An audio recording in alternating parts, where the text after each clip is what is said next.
Ladies and gentlemen, let's confront a difficult truth sometimes. The reason people dislike you is not about them, it's about you. And while this might sound harsh, it's also liberating because it means you have the power to change it. Personal accountability is one of the most challenging yet transformative principles to embrace.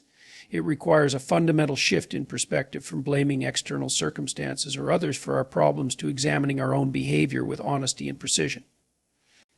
Many people find themselves caught in patterns of conflict or rejection, convinced that they are victims of an unfair world or the malice of others. While external factors certainly play a role in life's challenges, this perspective often overlooks the most important variable, you. The first step toward personal accountability is recognizing that your actions, attitudes, and choices contribute significantly to the outcomes you experience. This is not about assigning guilt or wallowing in self-blame. Instead, it's about empowerment. If you are willing to ask yourself hard questions, what am I doing that might push others away? How am I contributing to this conflict? What could I do differently to improve this situation? You take the reins of your life. You acknowledge that while you cannot control how others behave, you have complete control over how you respond and what you bring to any relationship or interaction. Consider how small, habitual behaviors can build resentment over time. Maybe you have a tendency to interrupt when others speak, thinking that your point is more pressing. Perhaps you brush off constructive criticism, assuming it's an attack rather than an opportunity to grow. Or it might be as subtle as forgetting to express gratitude, making others feel unappreciated. Each of these actions may seem minor in isolation, but their cumulative effect can drive people away. Personal accountability forces you to stop brushing these behaviors under the rug and instead face them head on. This principle also requires a willingness to accept feedback without defensiveness. It's natural to feel hurt or threatened when someone points out your flaws, but that discomfort is often the doorway to growth. If you can set aside your ego and really listen to what others are telling you, you might uncover patterns you hadn't noticed before. For example, if multiple people have told you that you come across as dismissive or overly critical, it's worth pausing to consider whether there's truth in those observations. Personal accountability means not dismissing feedback as just their problem, but rather exploring how you might be contributing to the dynamic. Another aspect of accountability is resisting the urge to play the victim. It's easy to point fingers when things go wrong, to say that a friendship ended because they were difficult or that a romantic relationship failed because they didn't understand you. While these narratives may contain elements of truth, they rarely tell the whole story. Relationships are complex, and it's almost always the case that both parties play a role in their success or failure. Owning your part in these dynamics doesn't mean excusing bad behavior from others. It means being honest about where you could have done better. Personal accountability is an act of courage. It demands that you confront uncomfortable truths about yourself and take steps to change what isn't working. But in doing so, you reclaim a sense of agency. Instead of being at the mercy of others' opinions or external circumstances, you become an active participant in shaping your relationships and, by extension, your life. This journey is far from easy, but it is the foundation upon which respect, trust, and meaningful connections are built. Social reciprocity is one of the cornerstones of healthy relationships, yet it is often overlooked or misunderstood. At its core, reciprocity is about balance, a mutual exchange of value, respect, and effort between individuals.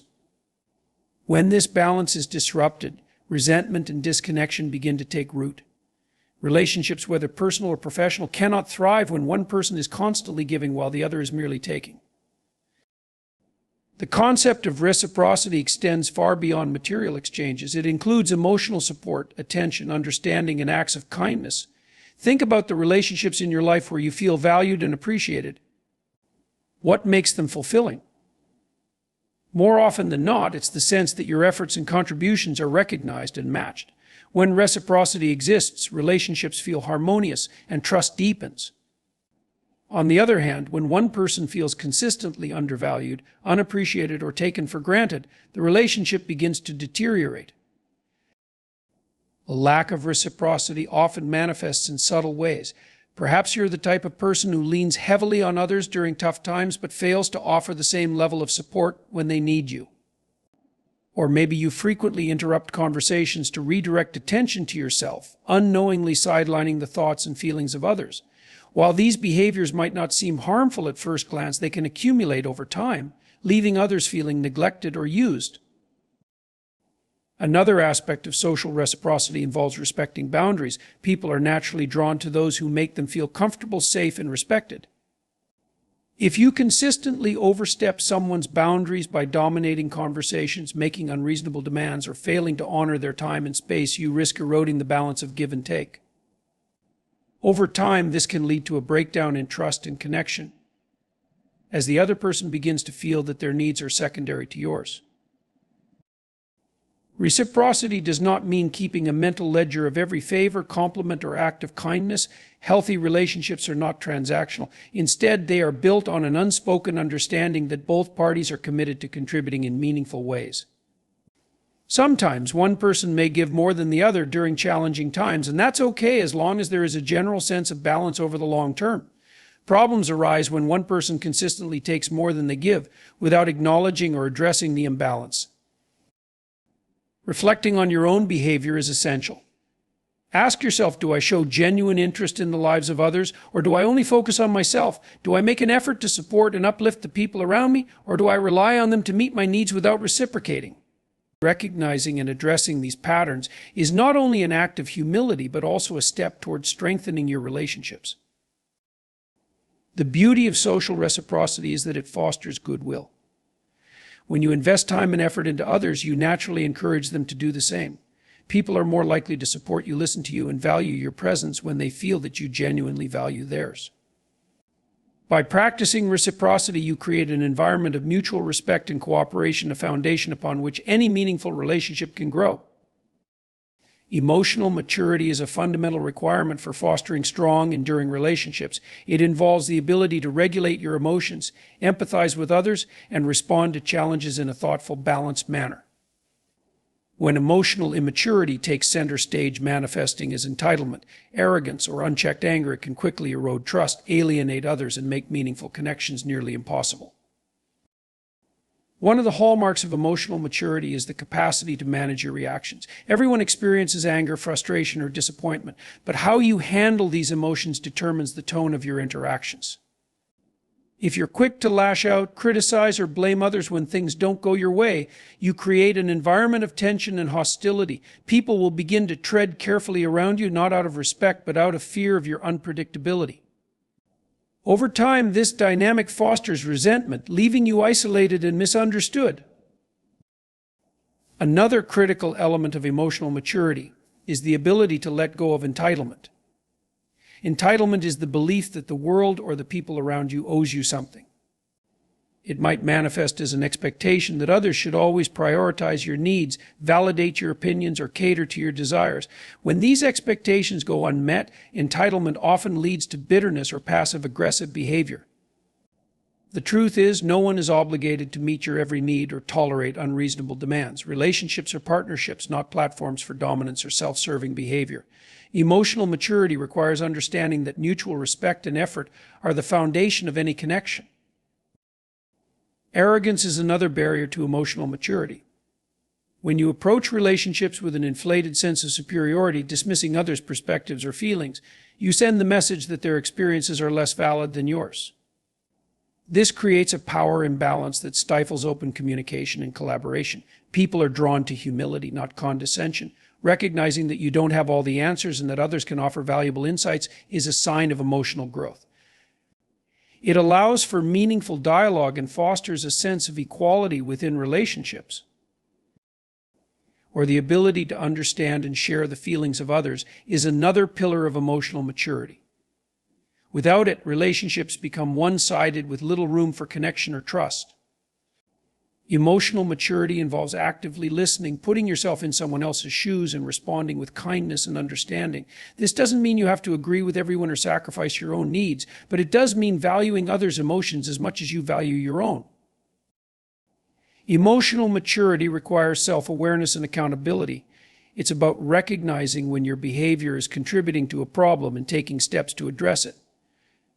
For example, if you notice a pattern of relationships ending in conflict, it's worth asking yourself, what role am I playing in this dynamic?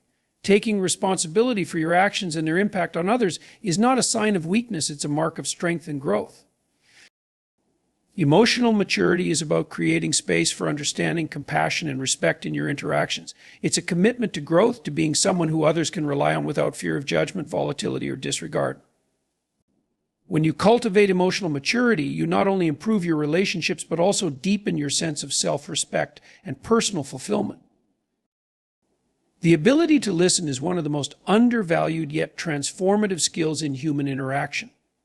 Listening is far more than simply hearing the words someone is saying. It is an active process that requires focus, empathy, and intention. When done poorly or not at all, it creates frustration, alienation, and a breakdown in trust. People want to feel seen, heard, and understood, and failing to provide that to others can lead to strained relationships or outright rejection. Many people mistakenly assume they are good listeners simply because they remain silent while someone else speaks. However, true listening goes deeper than staying quiet or nodding occasionally. It involves paying close attention, not just to the words being said, but also to the emotions, context, and meaning behind them. If your mind is busy crafting a response or thinking about how the conversation relates to you, you're not really listening, you're waiting for your turn to talk. This self-centered approach to communication leaves others feeling dismissed or unimportant. Interrupting is one of the most common ways people fail at listening. Cutting someone off mid-sentence, even with good intentions, signals that you prioritize your thoughts over theirs. It breaks the flow of the conversation and often leaves the speaker feeling frustrated or undervalued. Similarly, redirecting the conversation to focus on yourself, such as responding to someone's story with, "That reminds me of what happened to me, .. shifts the attention away from them and back onto you. While sharing experiences can be a way to connect, doing so too soon or too often can come across as self-absorbed. Another common mistake is selective listening, where you only focus on parts of what someone is saying that interest or benefit you while ignoring the rest. This can happen consciously or unconsciously, but often leaves the speaker feeling as though their full message doesn't matter. Imagine sharing a concern or seeking advice only for the listener to cherry-pick details that suit their agenda. Over time, this pattern erodes trust, making people hesitant to open up or rely on you. On the other hand, active listening is a powerful way to build rapport and deepen relationships. Active listening involves giving the speaker your undivided attention, asking clarifying questions, and paraphrasing their points to ensure understanding. For example, saying, "It sounds like you're feeling overwhelmed because of the deadlines at work. Is that right?" shows that you are not only listening but also making an effort to understand their perspective. This validation can be incredibly affirming and helps foster trust. Body language also plays a crucial role in listening. Making eye contact, nodding, and maintaining an open posture demonstrate that you are fully engaged. Conversely, looking at your phone, fidgeting, or appearing distracted signals disinterest, even if you're technically hearing the words. Nonverbal cues matter just as much as verbal ones, as they show whether or not you're emotionally present in the conversation. Listening is about prioritizing someone else's voice and experience over your own for the duration of the interaction. It's about suspending judgment, resisting the urge to fix things prematurely, and allowing the speaker the space to express themselves fully. When you genuinely listen, you create a safe space where others feel respected and valued. Over time, this practice strengthens relationships, deepens mutual understanding, and builds the kind of trust that makes people want to keep you in their lives. Listening may seem like a simple act, but its impact on relationships cannot be overstated. The way you project your energy into the world plays a significant role in how people perceive and interact with you. Constant negativity, whether through excessive criticism, cynicism, or self-pity, can make others feel drained and resentful, leading them to distance themselves. While everyone experiences difficult times and challenging emotions, projecting negativity as a dominant feature of your personality often alienates the very people who might otherwise support and uplift you. Negativity can manifest in several ways, and one of the most common is chronic complaining. While voicing frustrations or seeking advice is natural, constant complaining signals a lack of gratitude and an inability to focus on solutions. For example, if you consistently complain about your job, relationships, or circumstances without making any effort to change or improve them, people may begin to see you as someone who is stuck in a cycle of self-imposed misery. This doesn't mean you need to fake happiness or suppress your struggles, but there's a difference between sharing concerns constructively and perpetuating a pattern of complaints without resolution. Another form of negativity is criticism. Some people have a tendency to nitpick, point out flaws, or undermine others' efforts, often without realizing the cumulative damage this behavior causes. Whether it's a dismissive comment about a colleague's idea, constant negativity toward a partner's efforts, or judgmental remarks about friends' choices, criticism, when habitual, creates an environment of hostility and defensiveness. People begin to feel unsafe or unvalued in your presence, which naturally pushes them away. Constructive feedback has its place, but when criticism is relentless and unbalanced, it erodes relationships. Cynicism is another subtle yet harmful form of negativity. A cynical outlook often involves dismissing others' optimism, doubting their intentions, or assuming the worst in situations, while skepticism can be healthy in moderation. Chronic cynicism signals a lack of trust and an unwillingness to believe in the goodness of people or the possibility of positive outcomes. Over time, this perspective can stifle creativity, demotivate those around you, and create an atmosphere of gloom. People generally prefer to be surrounded by those who inspire hope and encouragement, not by those who constantly bring them down. Self-pity is another form of negativity that can alienate others. While it's natural to feel overwhelmed or defeated at times, wallowing in self-pity as a primary way of interacting with the world can make others feel helpless or frustrated. If every conversation revolves around how unfair life has been to you, it leaves little room for mutual exchange or support. Worse, it can come across as emotionally manipulative, as though you are demanding attention or sympathy without considering the feelings of others.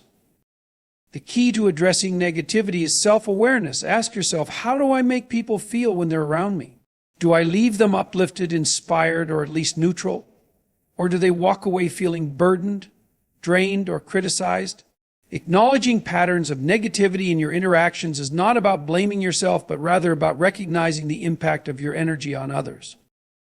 Shifting away from negativity requires a conscious effort to focus on solutions, express gratitude, and engage in uplifting conversations.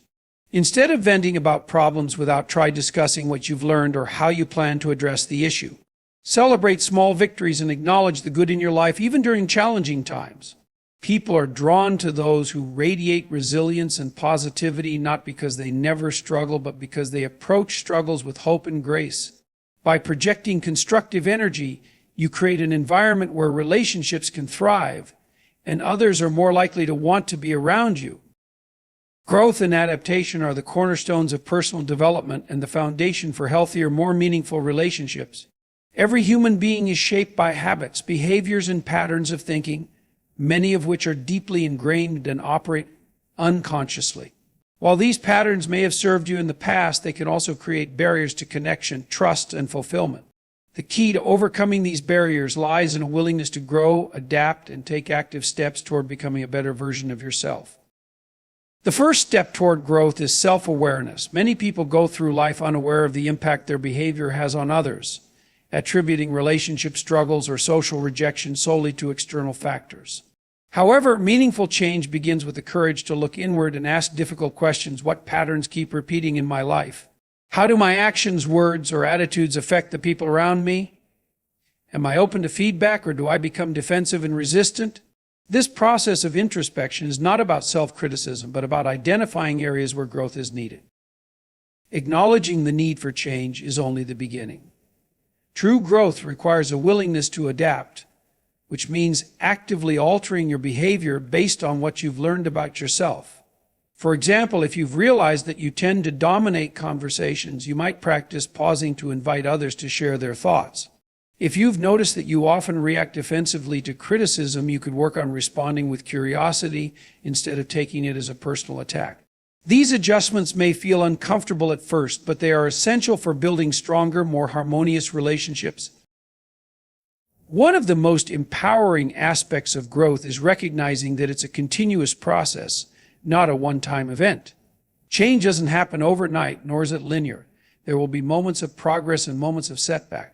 The key is persistence. Each small improvement, whether it's learning to listen more effectively, managing your emotions more constructively, or showing more gratitude adds up over time. Growth is not about perfection, it's about making a genuine effort to be better today than you were yesterday. Adaptation also involves learning from the feedback and experiences of others. While it can be uncomfortable to confront your shortcomings, the insights gained from friends, family, or colleagues can be invaluable. Feedback is not an attack, it's an opportunity to see yourself through the eyes of others and to understand how your behavior affects them. Accepting this input with humility and grace allows you to make changes that strengthen your connections and enhance your personal growth. Growth and adaptation are deeply tied to accountability. It's not enough to acknowledge that change is needed, you must also take ownership of the process. This might mean apologizing when you've hurt someone, making amends for past mistakes, or actively practicing new behaviors until they become second nature. Accountability ensures that your efforts to grow are more than just words or intentions, they are actions that reflect your commitment to improvement. The ability to grow and adapt is one of the most liberating aspects of being human. No matter where you are in life or what challenges you've faced, you have the capacity to change. This isn't about becoming someone entirely different, but about refining and evolving into a version of yourself that is more aligned with your values and capable of fostering meaningful connections. Growth requires effort, patience, and vulnerability, but the rewards a deeper sense of self-respect, stronger relationships, and a more fulfilling life are well worth it. The essence of this message lies in the power of self-awareness, accountability, and intentional effort to become a better person for yourself and for those around you. If you've ever felt the sting of rejection, the frustration of broken relationships, or the loneliness of feeling misunderstood, the solution is not to demand others change, but to take a hard, honest look at yourself. This is not an exercise in self-criticism, but a call to growth, a challenge to break free from harmful habits, embrace personal accountability, and cultivate qualities that draw people toward you rather than push them away. When you focus on becoming a better listener, practicing reciprocity, and fostering emotional maturity, you transform the energy you bring into relationships. When you let go of negativity and cynicism, people feel uplifted by your presence. And when you commit to growth and adapt to feedback with humility, you create a dynamic where respect and trust naturally flourish. These changes require effort, vulnerability, and the willingness to confront uncomfortable truths about yourself, but they also hold the key to building deeper, more meaningful connections. This speech is not about why people hate you, it's about why you may unintentionally create barriers between yourself and others, and more importantly, how to dismantle them. Every relationship, whether personal or professional, thrives on trust, respect, and mutual understanding. By cultivating these qualities within yourself, you don't just improve your relationships, you redefine how you move through the world with confidence, grace, and purpose. Growth is hard, but it is also profoundly rewarding. And when you choose to evolve, you open the door to a richer, more connected, and fulfilling life.